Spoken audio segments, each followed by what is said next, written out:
तो मूवी की शुरुआत में हम Indian Council of Medical Research के director general doctor Balram Bhargava को देखते हैं, जो कि अपने लैपटॉप में कुछ वीडियोस देख रहे होते हैं जिसमें कि कुछ लोग अपने आप ही गिरे पड़े जा रहे थे जैसे उन्हें कोई बीमारी हो। डॉक्टर बलराम अपनी सहकर्मी डॉक्टर निवेदिता से कहते हैं कि चाइना के वुहान में एक अनजान वायरस पैदा हो गया है और उनका कहना है कि वो वुहान के सी फूड मार्केट से आया है, लेकिन मुझे लगता है कि वो अनजान वायरस मार्केट से बाहर आने से पहले कहीं और से मार्केट में आया। चाइना की P4 लैब भी वुहान में ही है, तो हो सकता है कि ये वायरस बनाया गया हो। अब इसी सिलसिले में एक मीटिंग बैठाई जाती है जहां पर वर्ल्ड हेल्थ ऑर्गेनाइजेशन से भी कुछ लोग आए थे। डॉक्टर निवेदिता WHO के प्रतिनिधि के ऊपर काफी सवाल दागती हैं कि चाइना से इसके बारे में सवाल क्यों नहीं पूछा जा रहा है। मीटिंग के मेन मेंबर निवेदिता से पूछते हैं कि अगर ये वायरस भारत में आता है तो क्या ICMR में इतनी क्षमता है कि वो वायरस को हैंडल कर पाए। निवेदिता कहती है कि ICMR दुनिया की सबसे पुरानी वैक्सीन रिसर्च एजेंसीज में से एक है। हमारी उपलब्धियां सबको दिखती नहीं क्योंकि हमारे पास रॉकेट नहीं कि जिसकी पूंछ में आग लगाई जाए और जिसको देख के लोग बोलें वाह देखो मार्स पे जा रहा है। इंडिया में अगर इस वायरस के साथ लड़ने की क्षमता अगर किसी में है तो वो है ICMR। अब डॉक्टर बलराम NIV में डॉक्टर प्रिया से बात करके कहते हैं कि हमें इस वायरस का टेस्ट करना शुरू कर देना चाहिए बिना देरी किए, तुरंत। वहीं पर मौजूद डॉक्टर रमन कई सारी थ्योरीज और बातें बताते हैं कि ये वायरस किसी जानवर से नहीं बल्कि लैब में बनाया गया है। पर इस वक्त डॉक्टर बलराम के लिए ये जरूरी नहीं था कि वायरस आया कहां से, जरूरी था कि पता लगाया जाए कि इसे रोकना कैसे है। अब भारत में भी एक केस आ ही जाता है तो उसका सैंपल लेके टेस्ट किया जाता है कि वो नेगेटिव है या पॉजिटिव, तो पता चलता है कि पॉजिटिव है और वुहान वाले वायरस से मैच करता है। ICMR के लिए तो ये बड़ी उपलब्धि थी कि उन्होंने पता लगा लिया कि वो कोरोना वायरस है, पर देशवासियों के लिए ये बुरी खबर थी कि अब भारत में भी वायरस कदम रख चुका है। अब हम रोहिणी नाम की एक पत्रकार को देखते हैं जिसका पूरा चैनल इस धारणा पर चलता था कि कैसे वो सरकार के खिलाफ खबरें बनाएं। वो सारी कमियों की जानकारी निकालती है जैसे कम PPE किट होना, ऑक्सीजन सिलेंडर कम होना वगैरह वगैरह, और फिर वही चीजें जनता तक पहुंचाती है थोड़ा और मिर्च मसाला लगा के, और एक टैगलाइन बनाती है कि India can't do it. Doctor Balram जब ये टैगलाइन देखते हैं तो उन्हें बिल्कुल अच्छा नहीं लगता कि ऐसे कैसे इंडिया कांट डू इट। ये हमारा हौसला तोड़ना चाहते हैं ताकि हम हमेशा की तरह किसी और देश के सामने झुक जाएं, पर अब ऐसा नहीं होगा। अब हम खुद वैक्सीन बनाएंगे और वो होगी भारत की वैक्सीन, और हम बतलाएंगे कि इंडिया कैन डू इट। ये जंग जीतने के अलावा हमारे पास कोई विकल्प नहीं है। अगर मरना है तो लड़ के मरेंगे, आत्मनिर्भर बन के मरेंगे। ईरान में इतनी मौतें हो रही थीं कि कब्रिस्तान में जगह नहीं मिल रही थी लोगों को दफनाने की, और वहां की हालत बहुत खराब थी। वहां भारत के 6000 से भी अधिक लोग फंसे हुए थे, तो उनकी वापसी के लिए प्लान बनाया जा रहा था। प्लान ये था कि यहाँ से डॉक्टर्स जाएंगे वहां पर और उन सभी का टेस्ट करेंगे और फिर रिजल्ट के हिसाब से उन्हें वापस लाया जाएगा। पर ईरान जैसे देश जाने के लिए कोई भी मेल डॉक्टर तैयार ही नहीं था। फीमेल डॉक्टर्स जाने को तैयार थे, लेकिन डॉक्टर प्रिया उन्हें ईरान नहीं भेजना चाहती थीं क्योंकि वहां के हालात औरतों के लिए ज्यादा खराब थे। डॉक्टर बलराम कहते हैं कि अगर घर में आग लगती है तो हम बहस करने नहीं बैठते हैं कि पानी कौन लाएगा, औरत या मर्द। जंग है ये और हम सब हैं जवान। जवान का पहला कर्तव्य होता है अपने देश के लोगों की जान की रक्षा करना। क्या होगा, ज्यादा से ज्यादा मर जाएंगे, तो क्या खुद की जान बचाने के लिए 6000 भारतीयों को छोड़ दें दूसरे देश में मरने के लिए? क्या ऐसे होते हैं जवान? आज के बाद हमें अर्जुन की तरह सिर्फ मछली की आंख दिखनी चाहिए, बस और कुछ भी नहीं। और इस जंग में मछली की आंख है हमारे देशवासियों की जान की रक्षा करना। अब भारत की तरफ से ईरान में डॉक्टर्स भेजे जाते हैं और सभी का टेस्ट करते हुए उन्हें भारत वापस ले आते हैं। ये काफी बड़ी बात थी हमारे लिए क्योंकि बिना अनुभव के हमने इतने सारे टेस्ट किए और सबको वापस भी ले आए, पर डॉक्टर बलराम के चेहरे पर खुशी दिखाई ही नहीं देती। अब रोहिणी न्यूज में एक और बात बोलती है कि अमेरिका की जॉन हॉकिंस यूनिवर्सिटी ने एक रिपोर्ट पब्लिश की है जिसमें लिखा है जुलाई 2020 तक भारत में 40 करोड़ लोगों को कोरोना की बीमारी हो जाएगी। दुनिया की रिसर्च एजेंसीज भारत को लेकर चिंतित हैं, पर भारत की खुद की रिसर्च एजेंसी सो रही है। ये खबर देखकर डॉक्टर बलराम का फिर दिमाग टनकता है और वो निवेदिता से कहते हैं कि हमें वायरस को आइसोलेट करना होगा, तो एनआईवी को बोलो कि जल्द से जल्द प्रक्रिया शुरू करें। इतने लंबे समय बाद उन्हें थोड़ा आराम मिलने ही वाला था कि डॉक्टर बलराम उन्हें फिर से काम पर लगा देते हैं। काफी मुश्किलें आती हैं, लेकिन दिन रात एक करने के बाद आखिरकार वैज्ञानिक वायरस को आइसोलेट करने में कामयाब हो ही जाते हैं। आइसोलेट मतलब कि वायरस को खिला पिलाकर और ताकतवर बनाना और देखना कि वो कितना बड़ा विलन बन सकता है, फिर उस हिसाब से एक हीरो तैयार करना जो उससे लड़के उसे पूरी तरह से खत्म कर सके। ये भी एक तरह की बड़ी उपलब्धि थी, क्योंकि भारत 5वां ऐसा देश बन गया था जिसने वायरस को आइसोलेट किया। लेकिन अब भी डॉक्टर बलराम खुश नहीं होते, बल्कि और काम करने का कहकर चले जाते हैं। डॉक्टर बलराम भावनाओं को व्यक्त करने में थोड़े कमजोर से थे, पर अंदर ही अंदर उन्हें सब पर गर्व था कि इतना बढ़िया काम कर दिखाया। कोरोना के केसेस बढ़ते जा रहे थे, तो अब प्रधानमंत्री कई सारे वैज्ञानिकों के साथ मीटिंग करते हैं, जिसमें कि डॉक्टर बलराम सुझाव देते हैं कि इंडिया में लॉकडाउन लगा दिया जाए ताकि ये वायरस और ना फैले।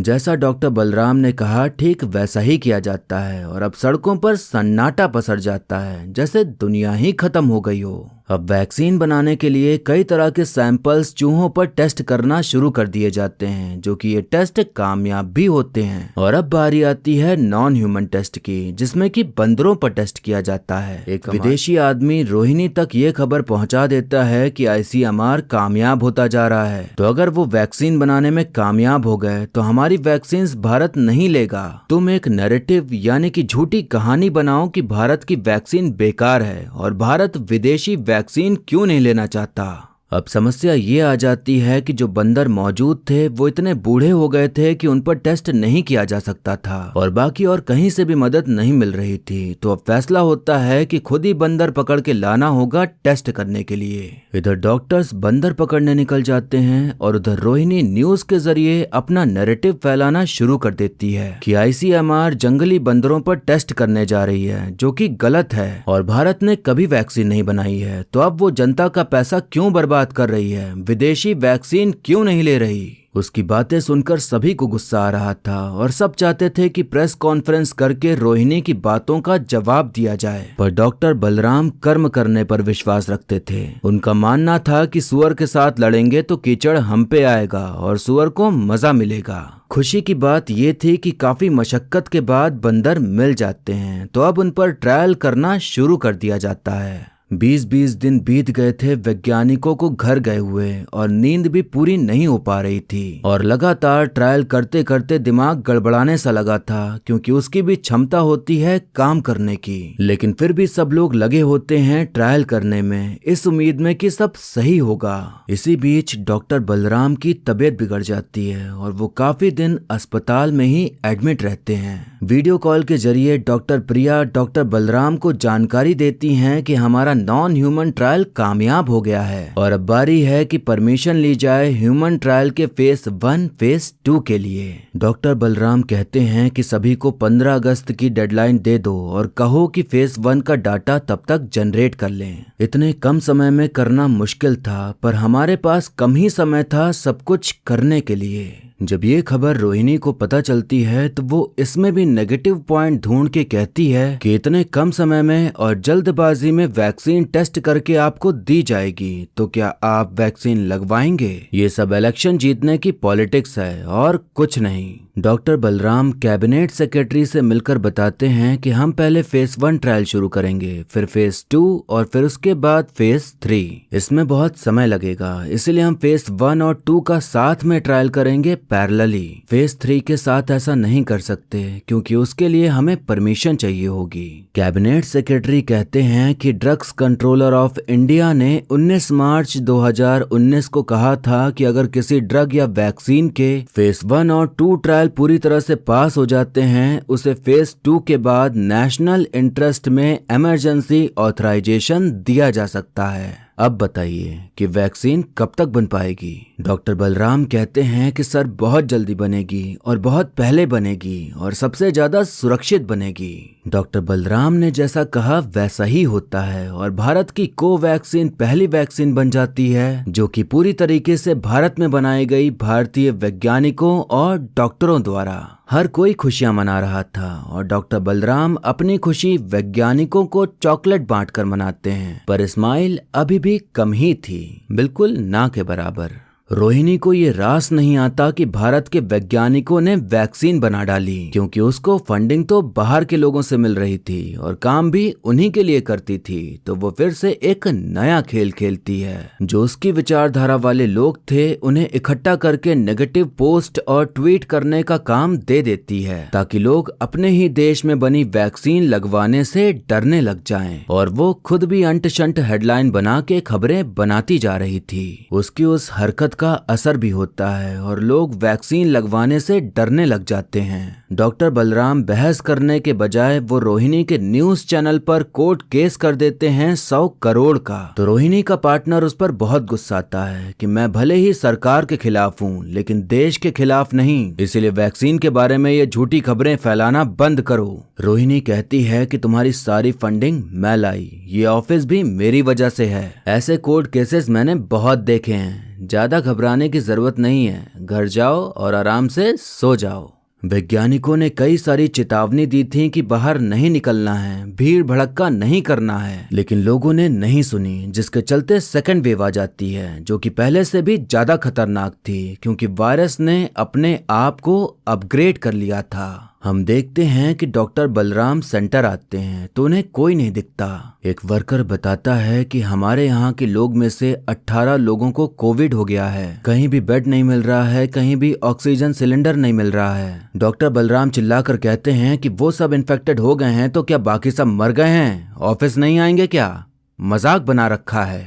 वहाँ का प्यून पहला इंसान होता था जिससे सबसे पहले हर रोज डॉक्टर बलराम मिलते थे, पर आज वो नहीं था। उन्हें पता चलता है कि कोविड होने के कारण उसकी मौत हो गई है। तो अब जाकर उन्हें एहसास होता है कि क्यों लोग डर के मारे आ नहीं रहे। उन्हें उसके चले जाने का बहुत दुख होता है।